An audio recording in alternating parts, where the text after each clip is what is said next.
Bonjour et bienvenue à cette édition du 25 juin des Nouvelles du Haut-du-Lac. Pour commencer, la chanteuse Guylaine Tanguy a reçu un bel hommage à son ancienne école primaire lors de son passage dans son village natal de Gérardville. C'est entouré de ses proches et des élèves vêtus de chapeaux de cow-boy pour l'occasion que l'artiste a reçu cette vague d'amour. Un espace sous le thème « Une étoile est née ici » a également été révélé par l'école Notre-Dame-des-Lourdes. Le processus n'est pas super dur parce que moi, j'aime la country, j'aime Guylaine. Puis quand on m'a donné l'opportunité de venir ici directrice à Gérardville, écoute, 1 + 1, ça fait 2. Écoute, c'est l'école à Guylaine, la ville à Guylaine. J'aime le country, je chante du country. C'était impossible que je fasse rien pour elle. Et avec tout le chemin qu'elle a parcouru, tout ce qu'elle a fait, comment est-ce qu'elle est, sa détermination, je ne pouvais pas laisser de trace. Moi, je vais peut-être laisser une trace à mon école, mais elle, je voulais qu'elle laisse sa trace pour le reste du temps, le reste de la vie, parce qu'on lui a fait un petit coin hommage. Fait que, puis en même temps, je n'ai profité pour me gâter. C'est comme quasiment un projet personnel parce que j'en ai vraiment profité avec elle l'après-midi. Je l'aime d'amour, ça fait longtemps. Quand le country n'était pas populaire, je l'aimais quand même. Puis là, elle est populaire, je l'aime encore autant, sinon plus, mais je l'aime pareil. Je vais toujours l'aimer de toute façon. Moi, je pourrais dire, dans le fond, moi, je suis une fille du Lac-Saint-Jean.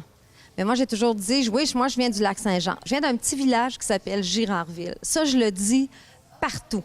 Tout le temps. Puis là, des fois, je dis, est-ce que vous connaissez Gérardville? Non, bien, je vais vous ramener un petit peu plus loin. Est-ce que vous connaissez Dolbeau, Saint-Félicien, Roberval? Là, les gens me disent, oui, ça, on connaît ça. Alors moi, c'est Gérardville. Mais je trouve que c'est important de le dire. C'est un beau village. C'est une communauté exceptionnelle. Quand j'étais jeune, je trouvais qu'on avait le plus beau village de tout le monde parce que ça a toujours été un village qui était vivant, qui était rempli de toutes sortes de belles choses, du beau monde. Tout le monde pouvait s'entraider. Aujourd'hui, je le sais que c'est encore comme ça parce que j'ai encore de la famille ici. Et j'arrive dans l'école et je ressens exactement la même chose que quand j'étais petite. C'est une école qui donne envie d'être un jeune. Tu veux venir à cette école-là. Tous les jeunes veulent une école comme ici. Pas trop grosse, pas trop grande. Tout le monde se connaît, mais tout le monde s'occupe l'un de l'autre. Alors, c'est tout ça, là. Si tu savais à quel point, pour moi, nommer Gérardville, puis là, ben, j'ai pas fini de le nommer parce qu'on va me parler de ça pour les prochaines semaines. Alors, vous allez entendre ce mot-là tout le temps. Maintenant, ils savent comment l'écrire. Avant ça, il fallait que je le dise. Maintenant, ils savent.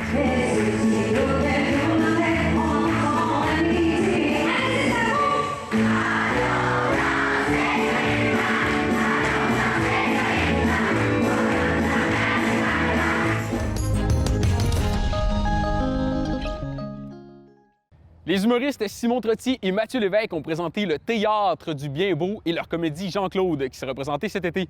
Je laisse Simon et Mathieu vous présenter l'univers de la pièce.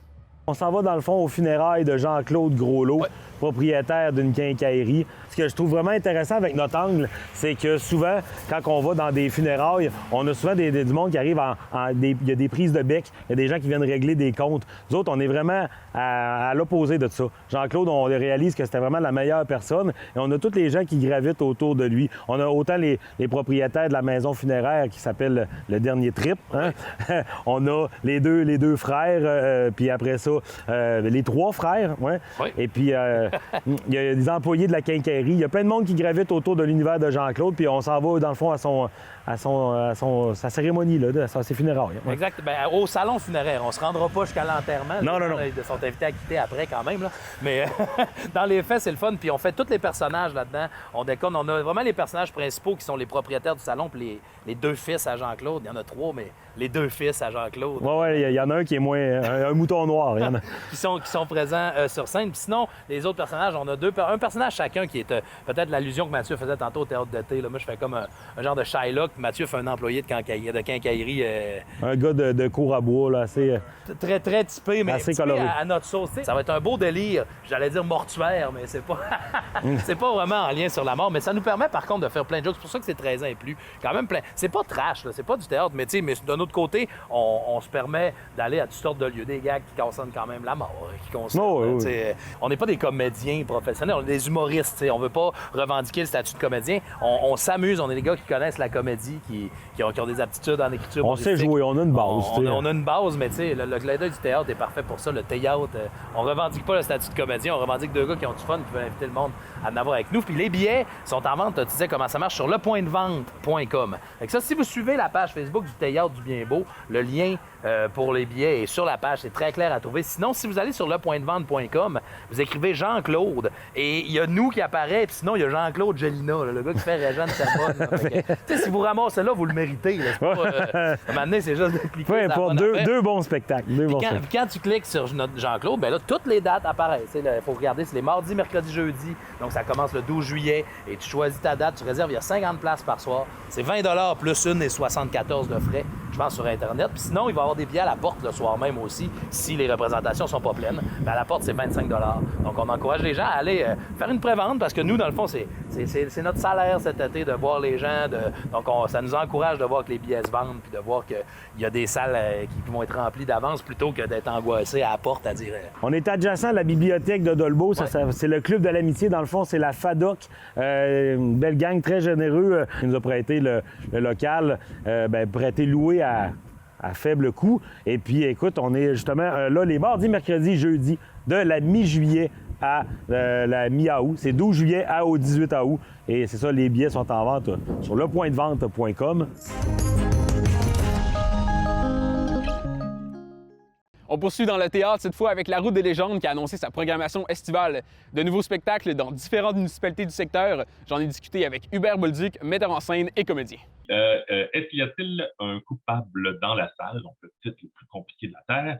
Mais voilà. Donc, on est dans une église, hein, on joue dans l'église de Saint-Eugène, et dans le fond, on assiste à un meurtre et mystère. Donc, vous, le public, vous êtes là et vous regardez le spectacle en essayant un peu de chercher mais qui est donc le coupable. Alors, c'est vraiment l'histoire de 6 personnes, 6 chefs d'équipe, en fait, donc qui sont représentants de chacun de leur comité de la chorale, comité de chant, comité de lecture, etc. Donc, ils ont plusieurs comités. Ils se réunissent, dans le fond, pour parler d'un futur spectacle qu'ils vont faire ensemble. Et tout d'un coup, on découvre qu'il y a eu un meurtre et on se doute peut-être que c'est l'une des personnes qui se retrouve dans cette salle présentement, dans cette réunion. Alors, tout au long de la pièce, on va essayer de découvrir qui est le meurtrier. Super. Et finalement, évidemment, il y a le retour de la caravane en panne. Moi, pour avoir été voir le spectacle l'été dernier, j'ai adoré ça. Puis je trouve que le concept est génial de se déplacer comme ça d'une municipalité à l'autre. Est-ce qu'il y a des nouveautés par rapport à ça? Est-ce qu'il y a des modifications dans le spectacle? Dans le fond, la caravane, cette année, oui, le texte est complètement nouveau. Donc, c'est un nouveau texte. Certains personnages reviennent. Tu sais, dans le fond, nous, on est maintenant dans les années 50, rockabilly, tout ça. Donc, on voulait s'amuser encore avec cet univers-là. On trouvait qu'il était encore très riche. Donc, une nouvelle histoire complète. Et en plus, nouvelle caravane cette année. Ah ouais? Vraiment, oui. On a explosé l'autre caravane. On est rendu avec une nouvelle caravane. Elle va être surprenante. On s'est amusé un peu plus avec celle-là. On a eu une super autobus Robin nous a donné. Oui. Donc, on est rendu avec un autobus assez particulier et qu'on peut faire des entrées-sorties un peu partout. Donc, on est vraiment content. On l'a tout remodifié, peinturé. Wow. Bref, c'est Nancy Gagnon, qui est notre scénographe, qui s'est vraiment amusé avec la caravane cette année. Donc, ça c'est une grosse nouveauté. Ensuite, c'est son nouvelle histoire. Donc, cette année, ça s'appelle Mystère et boule de gomme. Dans le fond, l'équipe de la caravane, on est toujours dans le snack bar chez Vicky, qui est très, très populaire, qui se déplace encore d'une municipalité à l'autre. Et tout d'un coup, la caravane, elle commence à avoir des bruits bizarres, à l'arrête, à l'avance, à klaxonne. On ne sait pas trop ce qui se passe. Ils n'ont pas de contrôle sur la caravane et comme on dirait possédés. Donc, ils vont enquêter l'équipe du snack bar chez Vicky pour savoir qu'est-ce qui se passe avec cette caravane et pourquoi tout d'un coup, elle est rendue vivante. Voilà, ça, c'est l'histoire de la caravane de cette année. C'est génial. Fait que c'est super intéressant parce que pour les gens qui ont déjà vu le spectacle, ça vaut la peine d'assister à une nouvelle présentation cet été parce que c'est pas la même caravane, c'est pas la même histoire, donc ça vaut vraiment la peine. Ouais. On renouvelle tout le temps, dans le fond. Exact. On n'essaie jamais de refaire la même chose parce que justement, on le sait que le monde nous suit, donc à chaque année, même si on réutilise, on va dire, des concepts, c'est-à-dire que là, on est sur le rockabilly, on va l'être encore l'année prochaine, mais il faut savoir que nous, on change complètement l'histoire. Fait que tu as vu la caravane l'an passé, que tu viens de cette année, tu vois autre chose, puis même si tu n'as pas vu celle de l'an passé, tu comprends très bien dans quel univers on est. Donc, c'est très clair.